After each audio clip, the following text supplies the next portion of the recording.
students, today we are going to talk about the most important topic in chemistry and that is mole concept. ठीक है, इससे कुछ डरने वाला topic नहीं है. ठीक है, अगर आपने 11th-12th कर ली है, आप किसी कंपटीशन की तैयारी कर रहे हैं, तभी भी आप इसको बहुत ध्यान से देखिए because it's a very very important topic in your JEE, neat and NDA. ठीक है, और 11th-12th के लिए तो ये है ही बहुत इम्पॉर्टेंट. ठीक है, so let's start with this topic. ठीक है, हम एक छोटा सा एनालॉजी ड्रॉ करते हैं अपनी रियल लाइफ से. ठीक है, आप सबने केले खाए हुए हैं, so you all eat bananas, right? So जब आप बनानास लेने जाते हो, जब आप केले लेने जाते हो मार्केट में, आप कैसे लेते हो? आप शॉपकीपर को बोलते हो भैया आधा दर्जन देना या 1 दर्जन देना, है ना? वो आपको बोलता है जी भैया दर्जन 80 रुपए के हैं, तो आप ले लेते हो. ठीक है, नाउ जस्ट इमेजिन कि हम 1 दर्जन क्यों लेते हैं? कभी आपने सोचा है? Now what is 1 dozen? सबसे पहले 1 डजन इज 12 यूनिट्स. ठीक है, that means 1 dozen bananas is 12 bananas, 1 dozen eggs is 12 eggs, 1 dozen oranges is 12 oranges, है ना? तो अगर मैं कहूँ कि एक बनाना 6.5 रुपए का है, ठीक है, so let's see 1 banana is rupees 6.50. ठीक है, और आपने लेने हैं लेट्स से 11 बनानास. ठीक है, कितने के पड़े? करो, 11 0 0, 11 5 55, 5 कैरेट, 11 6 66, 66 and 5 71, तो 71.50. अब आज के ज़माने में किसके पास 50 पैसा होता है? मेरे पास तो नहीं है और मैंने काफ़ी देर से मार्केट में सर्कुलेशन में देखा भी नहीं, और 1 रुपया भी आपको ढूंढना पड़ेगा, right? So it's going to be so difficult. और लेट्स से उस शॉपकीपर के पास 5 या 6 कस्टमर भी आ गए. ठीक है, किसी को 3 चाहिए, किसी को 4 चाहिए, किसी को 11 चाहिए. It will make his life hell. ठीक है, और सारे चेंज ही ढूंढते रह जाएंगे. सो अगर उसने फिक्स कर दिया let's say dozen bananas are for let's say 70 rupees या 80 रुपीज या 60 रुपीज, है ना? So it's so easy for you to calculate. If you buy dozen you give 80, if you buy half dozen you give 40, है ना? Calculation easy हो गई, shopkeeper के लिए भी आसान है, आपके लिए भी आसान है, राइट? हम इसी लॉजिक से मोल कॉन्सेप्ट भी निकला है. ठीक है, कुछ और एग्जांपल्स देख लेते हैं. जैसे अगर हम डेकेड की बात करें, सो डेकेड क्या होता है? 10 years, है ना? सेंचुरी इज 100, है ना? उसी तरह स्कोर इज 20. सो ये सारे हमने यूनिट्स, हमने सारी ये टर्मिनोलॉजीज क्यों बनाई हुई है? चीज़ों को आसान करने के लिए. ठीक है, सो जैसे आपने ये बनाना का एग्जांपल देखा, वैसे ही हम एटम की बात करते हैं. ठीक है, एटम बहुत छोटा है, माइक्रोस्कोपिक है. ठीक है, उसको हम नेकेड आई से देख नहीं सकते. उसके बाद उसमें क्या होता है? It has electrons, protons, neutrons. और एटम का मास यूजुअली हम किसका मास लेते हैं? हम उसके न्यूक्लियस का मास लेते हैं, प्रोटॉन्स एंड न्यूट्रॉन्स का, क्योंकि इलेक्ट्रॉन्स का मास तो नेग्लिजिबल है. ठीक है, और एक प्रोटॉन का मास कितना होता है? 1.67. ठीक है, so mass of a proton 1.67 into 10⁻⁻27 kgs या -24 ग्राम्स. ठीक है, और न्यूट्रॉन का भी इसके बराबर ही ऑलमोस्ट 1.675 है. ठीक है,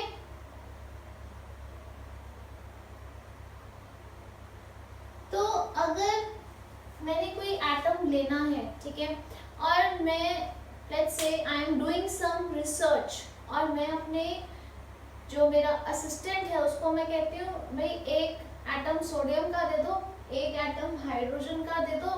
ठीक है, और उसमें से 1 एटम ऑक्सीजन का निकाल के मेरे को दे दो. Is it possible? No, it's not possible. It is so small in size और इसका कोई वेट भी नहीं है. तो अगर मुझे कुछ इस पे कैलकुलेशंस करनी है, कुछ मेजरमेंट्स करनी है, पहले तो मुझे ये दिखेगा नहीं. ठीक है, और उसके बाद अगर मैंने कुछ रेशोज निकालनी है मास की एक्सेट्रा, तो वो मैं निकाल नहीं सकती. ठीक है, it's to small.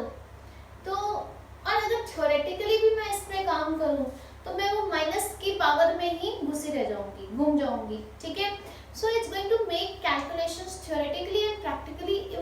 tangible, and that is how mole concept was invented. जैसे 1 dozen is 12, वैसे ही 1 mole is 6.022 into 10 raised to power 23 units. ठीक है, this incidentally is also known as Avogadro's number. ठीक है, एवोगाड्रो ने ये नंबर क्यों लिखा, उसको कुछ ज्यादा इससे प्यार नहीं था, उसने ये नंबर क्यों लिखा, उसने कुछ बेसिक कैलकुलेशंस करके देखी, उसने ऐसे हजारों नंबर्स ट्राई किए और देखा कि इतने यूनिट्स अगर आप हर एक एलिमेंट के लेके देखो तो वो क्या बन जाता है, इट बिकम्स टैंजिबल. आप उसको आसानी से देख सकते हो, आप उसको हाथ में उठा सकते हो, उसका भार फील कर सकते हो. So these many units of atoms या these many atoms of each element become tangible, measurable. ठीक है, तो इसलिए उसने ये ले लिया. ठीक है, तो अगर अब मैं कह रही हूँ कि मुझे 1 मोल सोडियम दो, तो मतलब मुझे कितना सोडियम चाहिए, मैं इतने एटम्स सोडियम के इकट्ठे उठाऊंगी. ठीक है, अब हम यहीं से आगे जाते हैं कि इस 1 मोल की क्या क्या अलग मीनिंग्स हैं. इस क्लास को समझना आपके लिए बहुत ज़रूरी है. ठीक है, तो हम बहुत धीरे धीरे चलेंगे.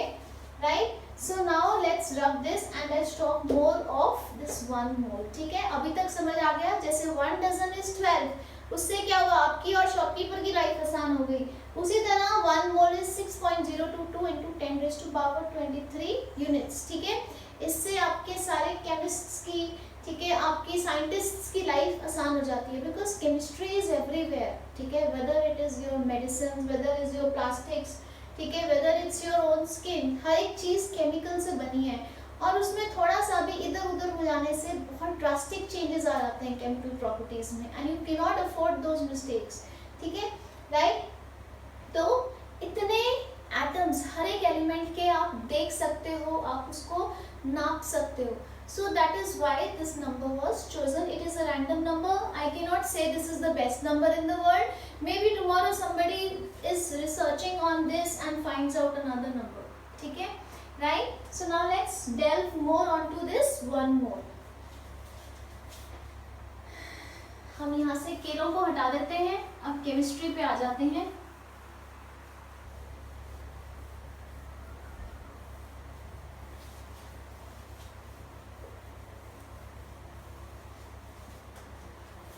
Okay, so we just said 1 mole is 6.022 into 10 raised to power 23 units of anything, any substance. ठीक है, right? अगर मैं इसको डिफाइन करूँ, अगर आपसे पूछा रहा है what is 1 mole? 1 mole is these many units. ठीक है, right? और अलग अलग वर्जन्स, जैसे अगर मैं 1 मोल ऑफ सोडियम ले रही हूँ, इसका मतलब क्या है, इसका मतलब है it is having 6.022 into 10 raised to power 23 atoms of sodium. ठीक है, उसी तरह अगर मैं 1 मोल ऑफ सल्फर की बात कर रही हूँ, उसका मतलब क्या आएगा, I am taking 6.022 into 10 raised to power 23 atoms of sulphur. तो क्या हम इससे अपनी क्या कंक्लूजन दिखाते हैं, हमारी कंक्लूजन है 1 मोल ऑफ एन एलिमेंट क्या हो जाएगा, 6.022 into 10 raised to power 23 atoms.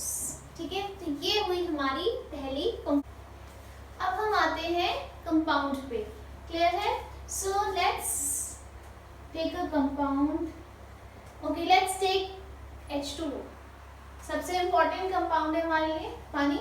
ठीक है, सो 1 मोल ऑफ वाटर का क्या मतलब है, यहाँ तो ये एक सिंगल एलिमेंट था, अब यहाँ पे क्या आ गया, कंपाउंड आ गया. सो 1 mole of water means 6.022 into 10 raised to power 23 क्या कहेंगे, मॉलिक्यूल्स ऑफ वाटर. ठीक है, इसका मतलब है कि H2O करके इसमें कितने मॉलिक्यूल्स हैं पानी के 6.022 इंटू 10⁻23 मॉलिक्यूल्स ऑफ वाटर। इसमें इतने एटम्स नहीं है हाइड्रोजन ऑक्सीजन के, क्या है, एक कंपाउंड की बेसिक यूनिट क्या होती है, मॉलिक्यूल, तो इसमें इतने मॉलिक्यूल्स हैं पानी के। या अगर मैं लेट्स से 1 मोल ऑफ ऑक्सीजन गैस ले लूं तो इसमें 6.022 इंटू 10⁻23 मॉलिक्यूल्स हैं इसके ऑक्सीजन गैस के, ठीक है। सो अब अगर मैंने इसमें एटम्स निकालने हैं तो मैं कैसे निकालूंगी। फर्दर आपको दिख रहा है कि एक मॉलिक्यूल पानी में कितने एटम्स हैं, yes 3 atoms. So 1 molecule of H2O has 3 atoms, ठीक है, 2 हाइड्रोजन के 1 ऑक्सीजन के। तो 6.022 into 10⁻23 मॉलिक्यूल्स में कितने एटम्स होंगे। सो 1 मोल ऑफ वाटर जो क्या है 6.022 into 10⁻23 मॉलिक्यूल्स, इसमें कितने एटम्स हो जाएंगे 6.022 into 10⁻23 into 3। क्लियर है। आई एम अगेन रिपीटिंग, एक मोल पानी में 6.022 into 10⁻23 मॉलिक्यूल्स होंगे, एटम्स नहीं होंगे। फर्दर हर एक मॉलिक्यूल में 3 एटम है, तो टोटल एक मोल पानी में कितने एटम्स हो गए 6.022 into 10⁻23 into 3। क्लियर है। इसको नोट कर लीजिए so that I can draw.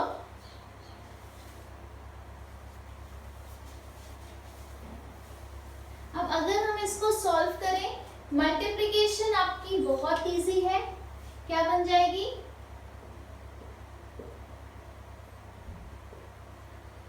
इतने atoms. So don't forget to mention your atoms और मॉलिक्यूल्स, ठीक है। So let's take one more example. Let's say we take 1 mole of ammonia. So how many atoms? इतने तो इसमें हो गए molecules. Further एक मॉलिक्यूल में आपको कितने दिख रहे हैं, 1 मॉलिक्यूल इज हैविंग 4 एटम्स, तो टोटल एटम्स कितने हो जाएंगे 6.022 into 10⁻23 into 4 atoms। क्लियर है। सो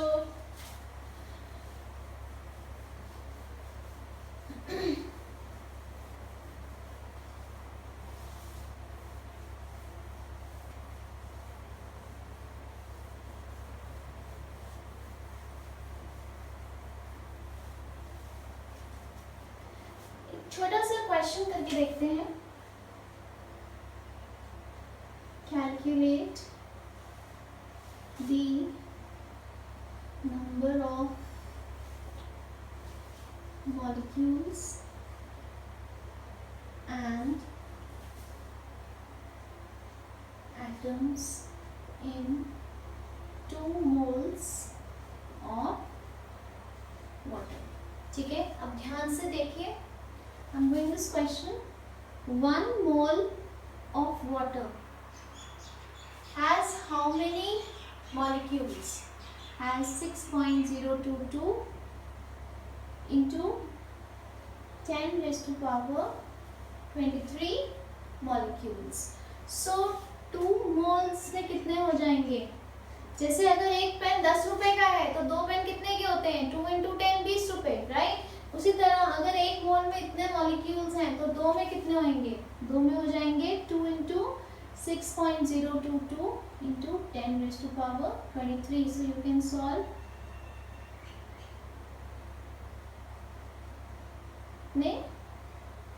molecules, ठीक है। और अब इसने पूछा है calculate the number of atoms, right. अब 2 मोल्स में कितने मॉलिक्यूल्स थे 12.044 into 10⁻23 मॉलिक्यूल्स, ठीक है। तो Now you know that one molecule has how many atoms? One molecule of water has 3 atoms. तो 2 moles जो किसके बराबर है 12.044 इंटू 10⁻23 molecules है ना. 2 moles जो इसके बराबर है उसमें कितने atoms हो जाएंगे 3 इंटू 12.044 इंटू 10⁻23 atoms. क्लियर है राइट. तो एक मॉलिक्यूल में इतने एक मोल में इतने मॉलिक्यूल्स थे तो दो में कितने हो गए 2 इंटू 6.022 इंटू 10⁻23. सिमिलरली 2 मोल्स में इतने मॉलिक्यूल्स हैं. फर्दर एक मॉलिक्यूल में कितने एटम हैं 3. तो 2 मोल में एटम कितने हो गए दिस 12.044 इंटू 10⁻23 इंटू 3. क्लियर है यहाँ तक. Okay. Now let's look at the concept of molecules in terms of mass.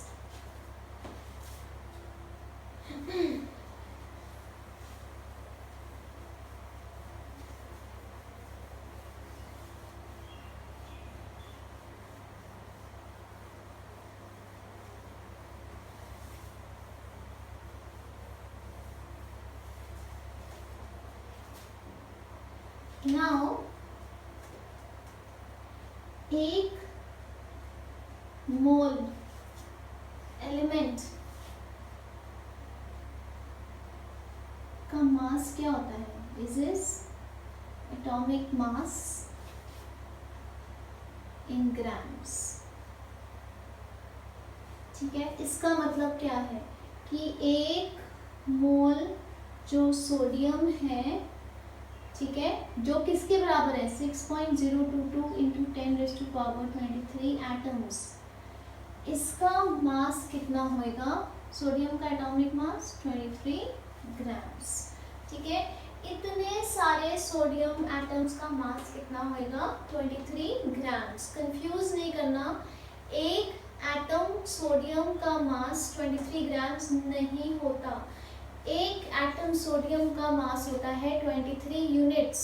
ठीक है. सो 1 atom of sodium has how much mass 23 atomic mass unit. That is exactly 23 into 1.67 into 10⁻24 grams. ठीक है. ये तो बहुत कम है. और 6.022 into 10⁻23 that is 1 mole of an element का मास होता है उसका atomic mass in grams. Clear है. यहाँ कंफ्यूज नहीं होना. ठीक है.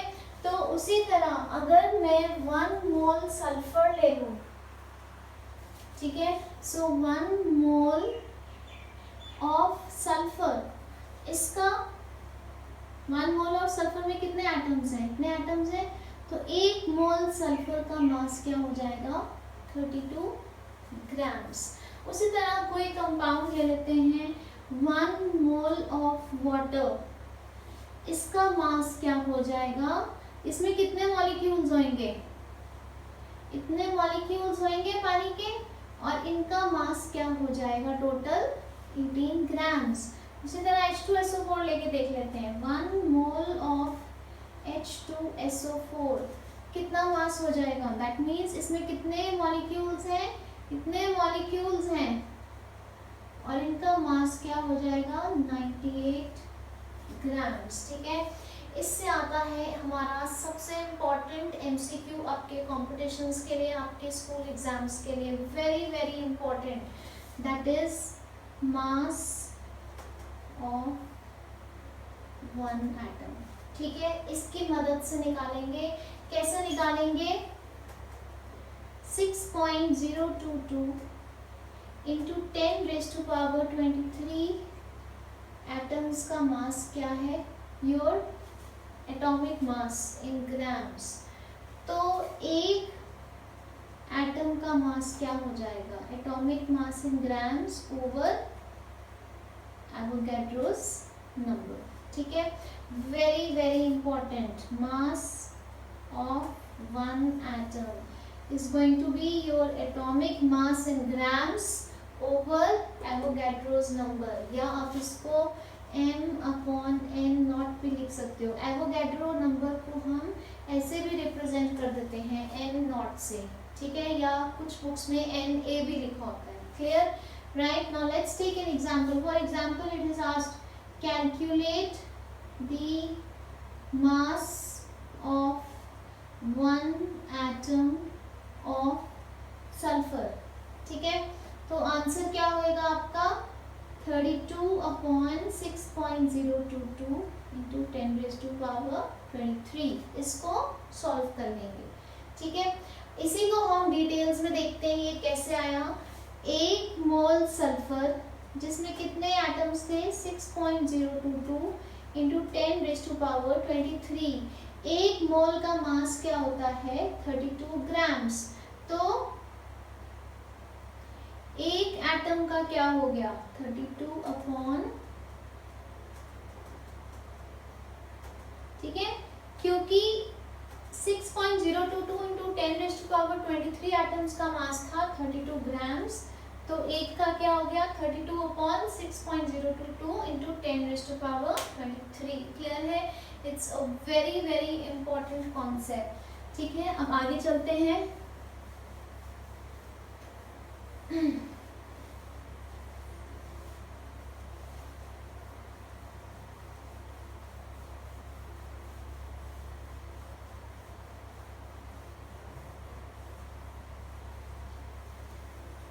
ओके, नाउ क्वेश्चन है calculate the number of moles present in 4.9 grams of H2SO4।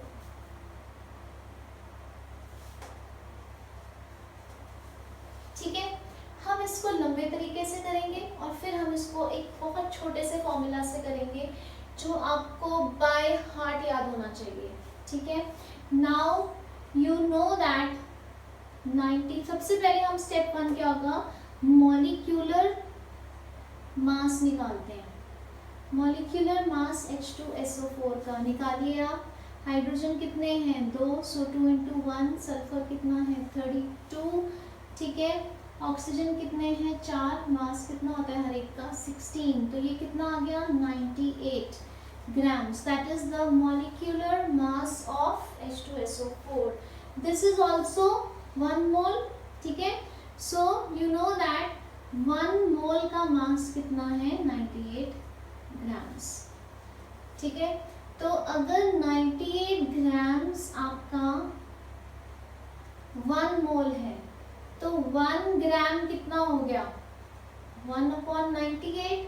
तो दिए कितने हुए हैं 4.9 ग्राम्स, कितने मोल हो गए 1/98 इंटू 4.9 मोल्स, ठीक है। इसको कैलकुलेट कर लीजिए 1 एंड दिस इज 2.05 मोल्स, ठीक है। Now let's take a simple way of doing it. हमने अभी तक क्या किया, हमने देखा कि H2SO4 का मॉलिक्यूलर मास कितना है 98 ग्राम्स। क्लियर? उसके बाद हमने कहा जो मॉलिक्यूलर मास है वो किसके बराबर होता है 1 मोल, दैट इज 6.022 इंटू 10⁻23 मॉलिक्यूल्स। जो 1 मोल है उसका मास इतना होता है। तो 98 ग्राम्स अगर 1 मोल के बराबर है तो 1 ग्राम किसके बराबर हुआ 1/98। तो 4.9 ग्राम्स किसके बराबर हुआ इसके बराबर हुआ। क्लियर है यहाँ तक? इसी की जगह हम एक ऑल्टरनेट मेथड अब आप याद रख लीजिए, इट्स वेरी इजी और आपको ये बहुत एक्सेसिवली यूजफुल रहेगा। Number of moles, if n is the number of moles then number of moles is given mass over molecular mass। given mass मतलब जैसे 4.9 was given कि आपका जो सैंपल था वो इतने ग्राम्स का था, तो जो आपने लिया प्रैक्टिकली वो क्या है आपका W, given mass, ठीक है। And m is your atomic mass या molecular mass। क्लियर है? अब इस मेथड से देखो नंबर ऑफ मोल्स क्या हो गया आपका अपना गिवन मास कितना है 4.9/98। तो एग्जैक्टली सेम कैलकुलेशन बन गई and you save a lot of time and lot of confusion. ठीक है, तो सीधा निकालिए नंबर ऑफ मोल्स, जब भी निकालने को कहा है W/m। क्लियर है? ओके, नाउ एक और क्वेश्चन पे आते हैं, that is calculate the number of atoms in 1 gram of sodium. ठीक है, एक और क्वेश्चन करके देखते हैं। अब आपको पता है कि एक मोल जो किसके बराबर है 6.022 इंटू 10⁻23 एटम्स ऑफ सोडियम जो है उसका मास कितना है 23 ग्राम्स। ठीक है, आपको ये रिलेशनशिप याद रखनी है क्वेश्चन करने के लिए। एक मोल सोडियम जिसमें इतने एटम्स हैं उसका मास है 23 ग्राम्स। बस इस लॉजिक को आप यूज करोगे। So let's do it here now. 23 grams में कितने एटम्स हैं 6.022 इंटू 10⁻23। तो 1 ग्राम सोडियम में कितने एटम्स हुए 6.022 इंटू 10⁻23/23। इसका शॉर्ट फॉर्म बनाऊं तो न्यूमरेटर में क्या है आपके पास एवोगैड्रोस नंबर और नीचे क्या है आपका मॉलिक्यूलर मास। तो फॉर्मूला क्या बन गया, number of atoms in 1 gram of an element is n0/n। ठीक है, क्लियर है? It is Avogadro's number over molecular mass. ठीक है, so you can take a screenshot of this. इसी के साथ आते हैं हम, इसी से रिलेटेड एक बड़ा इंपॉर्टेंट एमसीक्यू है जो आपको आता है।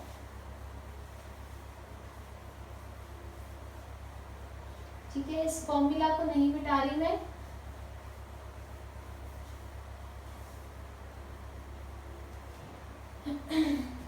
Okay, arrange the following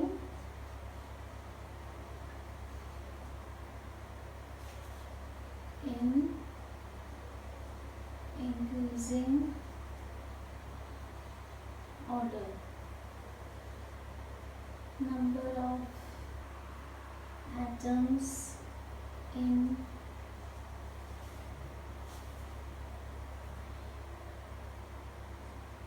12 grams of magnesium, 5 grams of sodium, let's say 3.2 grams of sulfur, and maybe let's say 4 grams of carbon। ठीक है, आपने अरेंज करने हैं number of atoms in increasing order.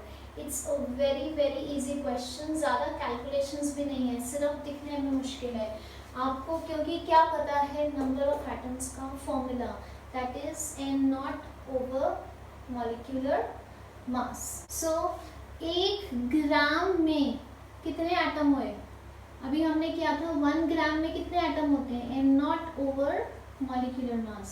So n0 magnesium का molecular mass 24, तो 12 ग्राम में कितने हुए इंटू 12। क्लियर है? उसी तरह 1 ग्राम सोडियम में कितने हुए n0 सोडियम का मॉलिक्यूलर मास 23, तो 5 ग्राम में कितने हो गए इंटू 5। क्लियर है? उसी तरह 1 ग्राम सल्फर में कितने हुए n0/32, तो 3.2 ग्राम्स में कितने हुए इंटू 3.2। उसी तरह 1 ग्राम कार्बन में कितने हुए n0/12, तो 4 ग्राम्स में कितने हो गए इंटू 4। ठीक है, अब हमें एन नॉट की वैल्यूज डालने की जरूरत नहीं है क्योंकि वो सब में कॉमन है. We just have to make a basic calculation, that is 12 1 12 2. तो ये क्या हो गया आपका एन नॉट अपॉन 2. आप बस देखिए मैं सॉल्व कैसे कर रही हूँ, मैं पूरा नहीं सॉल्व कर रही. ठीक है, सो दिस इज 5 4 so 20. ठीक है, सो 3 0 4.6, सो 1 अपॉन 4.6. ठीक है, अब यहाँ देखिए this is simply N naught लिखना भूल गई थी और यहाँ पे आ गया आपका N naught by this was 1. ठीक है, 4 1 से 4 4 3 से 12. यहाँ पे आ गया एन नॉट बाय 3. यहाँ पे क्या आ गया, ये कट गया, right. So N naught upon 10. Clear है. So this is n naught by 2, n naught upon 4.6, n naught by 10 and n naught by 3. ठीक है, हमने किस ऑर्डर में अरेंज करना है, इंक्रीजिंग ऑर्डर में अरेंज करना है, मतलब छोटे से बड़ा. अब सबसे छोटा नंबर कौन सा होएगा, अब इनके न्यूमरेटर्स कॉमन है. Can you see all have the same numerators. तो सबसे छोटा नंबर कौन सा आएगा जिसका सबसे बड़ा डिनोमिनेटर होएगा. तो यहाँ पे सबसे बड़ा डिनोमिनेटर किसका है, इसका है, तो ये सबसे छोटा नंबर हुआ. उसके बाद क्या आ जाएगा, ये, फिर ये, और फाइनली जिसका डिनोमिनेटर वो सबसे छोटा है वो नंबर सबसे बड़ा है. तो आपका आंसर क्या आ जाएगा, पहले आ जाएगा C, उसके बाद उससे बड़ा आ जाएगा B, उसके बाद उससे बड़ा आ जाएगा D, और फिर लास्ट में आ जाएगा A. ठीक है, so let's go over this question again.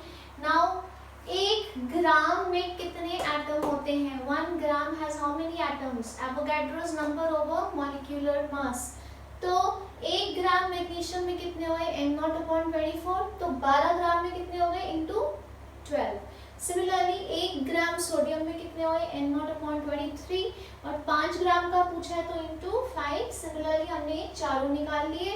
ठीक है, उसके बाद हमने बेसिक कैलकुलेशन की, क्योंकि ज़्यादा टाइम तो होता नहीं आपके पास कॉम्पिटिशन्स में क्या पूरा सॉल्व करो. हमने क्या किया, हमने ऊपर से न्यूमरेटर कॉमन कर लिया. अब जब न्यूमरेटर कॉमन है then you have to only look at the denominator. जिसका डिनोमिनेटर सबसे बड़ा है वो सबसे छोटा होगा, और आपने छोटे से बड़ा अरेंज कर दिया. सो this is how you solve such a kind of question. ठीक है, इसके बाद एक लास्ट आपका कॉन्सेप्ट आ जाता है in terms of volume. What is mole. ठीक है, again very very important.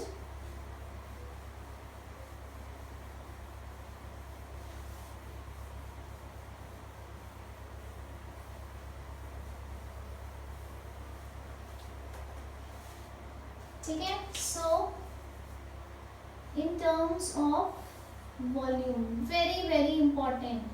1 mole of any gas at STP, or you can say NTP,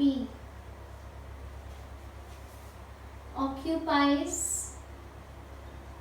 22.4 liters space, या 22.4 लीटर्स की जगह आप डेसीमीटर क्यूब भी कह सकते हो, या आप इसको 22400 सेंटीमीटर क्यूब भी कह सकते हो. 1 मोल किसी भी गैस का एट एसटीपी इतनी जगह घेरता है. नाउ व्हाट इज एसटीपी और एनटीपी. एसटीपी या एनटीपी एक ही चीज है. It means standard temperature and pressure, या एन के लिए नॉर्मल टेम्परेचर एंड प्रेशर. क्योंकि जब भी आप गैस की बात करते हो और वो भी उसकी वॉल्यूम की, you can only compare things if the pressure and temperature are same. Because जो गैस है वो हाईली कंप्रेसिबल है, तो उसकी वॉल्यूम जो है वो टेम्परेचर और प्रेशर के साथ चेंज होती रहती है. ठीक है, so whenever you have to compare the behavior of two gases, you have to ensure that you have same temperature and pressure. क्योंकि हमने एक स्टैंडर्ड फॉलो करना था, तो हमने एक टेम्परेचर प्रेशर कॉम्बिनेशन को स्टैंडर्ड ले लिया, और स्टैंडर्ड टेम्परेचर क्या है आपका 1 एटमॉस्फेयर, ठीक है, which is also 760 millimetres of mercury. बहुत सारे इक्विवेलेंट्स हैं, आपने पढ़े हुए हैं, किस किस के बराबर होता है 1.013 बार्स और 101.325 पास्कल्स एंड सो ऑन, ऐसे बहुत सारे यूनिट्स हैं, ठीक है। सो this is sorry your standard pressure. तो आपका स्टैंडर्ड प्रेशर क्या है 1 एटमॉस्फेयर 760 मिलीमीटर्स ऑफ मर्क्यूरी, इतने बार्स, इतने पास्कल्स। और स्टैंडर्ड टेम्परेचर क्या है आपका 273 केल्विन, ठीक है। सो जब आपका टेम्परेचर और प्रेशर ये है तो 1 मोल किसी भी गैस का कितनी उसकी वॉल्यूम होएगी 22.4 लीटर्स, ठीक है। इसका मतलब क्या है, इसका मतलब है जैसे अगर मैंने 1 मोल ले लिया O2, ठीक है, दैट मीन्स 6.022 इंटू 10⁻23 मॉलिक्यूल्स है, ये किसके O2 के। तो जब हमारे STP कंडीशंस हैं तो इतने मॉलिक्यूल्स ऑक्सीजन के कितनी जगह घेरेंगे 22.4 लीटर्स, और इतने ही मॉलिक्यूल्स ऑक्सीजन का मास क्या होगा 32 grams, because 1 mole is 6.022 into 10⁻23 molecules of oxygen. 1 mole in terms of mass is 32 grams, and 1 mole at STP is going to occupy how much space 22.4 liters. Similarly, let's take another gas, 1 mole of let's say ammonia gas, ठीक है, इसका molecular mass निकाल लेते हैं पहले 17 grams. इसका मतलब है 1 मोल अमोनिया में 6.022 इंटू 10⁻23 मॉलिक्यूल्स हैं अमोनिया के। यही 1 मोल अमोनिया का मास कितना है 17 ग्राम्स, और यही 1 मोल अमोनिया STP पे कितनी जगह घेरती है 22.4 लीटर्स। क्लियर है, very important concept.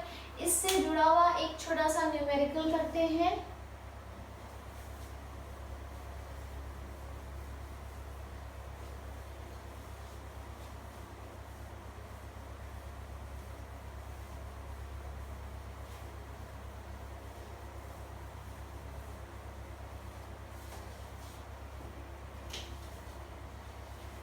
(11.2 liters of gas weighs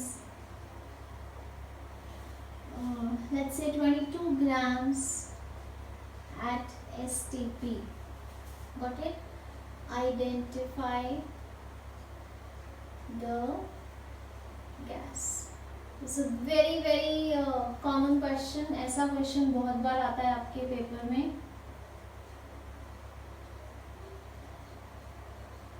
ठीक है, आपका दिया हुआ है कि 11.2 लीटर्स का मास 22 ग्राम्स है, आपको गैस आइडेंटिफाई करनी है। ऑलवेज यूज वन लॉजिक कि 22.4 लीटर्स गैस का मास कितना होता है, उसका molecular mass in grams, because 22.4 litres भी 1 मोल है और मॉलिक्यूलर मास जो है वो भी 1 मोल है। ठीक है, यही लॉजिक हम इस क्वेश्चन में यूज करेंगे कि 11.2 लीटर्स गैस का मास कितना था 22 ग्राम्स, तो 1 लीटर का कितना हो गया 22 अपॉन 11.2, तो 22.4 लीटर्स का कितना हो गया into 22.4। Okay, now tell me why did I use 22.4, क्योंकि जो मास 22.4 लीटर्स गैस का होएगा एट STP वही उसका मॉलिक्यूलर मास होएगा। ठीक है, तो बेसिकली मेरे को कितनी भी वॉल्यूम हो, मैंने 22.4 लीटर्स वॉल्यूम का मास निकाल लिया। ठीक है, दैट मीन्स उस गैस का मॉलिक्यूलर मास क्या है 44 ग्राम्स। अब हमारे पास 4 गैस हैं, हम फटाफट देख लेते हैं। सो दिस इज 12 प्लस 16 28, तो ये तो हो नहीं सकती। ये हमने अभी निकाला था 17, ये भी नहीं हो सकती। ऑक्सीजन है 32, तो ये भी नहीं है। ये कितना है 32 and 12 44। So this is our gas. Clear है? So we've done most of the types. There are lots of different numericals on moles. So in the following videos on mole concept, we're going to do a lot of numerical practice. Plus also I'll send you some assignments on the WhatsApp group. उससे पहले एक छोटा सा point और, कहीं जगह आपको calculate number of moles की जगह क्या दिया होता है, calculate number of gram atoms, ठीक है, या ग्राम मॉलिक्यूल्स। ये दोनों वर्ड्स भी क्या हैं, दे आर मोल्स, ठीक है। नाउ ग्राम एटम क्या है कि उतने सारे एटम जिसका मास किसके बराबर है, एटॉमिक मास इन ग्राम्स, और वो क्या होते हैं, दैट इज 6.022 into 10⁻23 एटम्स का मास क्या होता है, एटॉमिक मास इन ग्राम्स, और वो है क्या, 1 मोल। सो जहां ग्राम एटम है वहां आपसे क्या पूछा है, मोल्स पूछा है। जहां आपसे नंबर ऑफ ग्राम मॉलिक्यूल्स पूछा है वहां भी मोल्स पूछा है, क्योंकि कितने मॉलिक्यूल्स का मास मॉलिक्यूलर मास के बराबर होता है, 6.022 into 10⁻23 मॉलिक्यूल्स का मास उसके मॉलिक्यूलर मास के बराबर होता है, और वो कितना होता है, 1 मोल, ठीक है। तो अगर आपको calculate number of gram atoms पूछा है, वो भी आपको नंबर ऑफ मोल्स पूछा है। जहां calculate number of gram molecules पूछा है, वो भी नंबर ऑफ मोल्स पूछा है, ठीक है। So with this we conclude this video. It is one of the most important topic in chemistry. इसको आप फिर से रीरन करके देखिए अगर पहली बारी में नहीं समझ आ रहा है, और जितना आप इसके न्यूमेरिकल्स प्रैक्टिस करेंगे उतनी जल्दी ये समझ आएगा, ठीक है। Thank you, stay safe.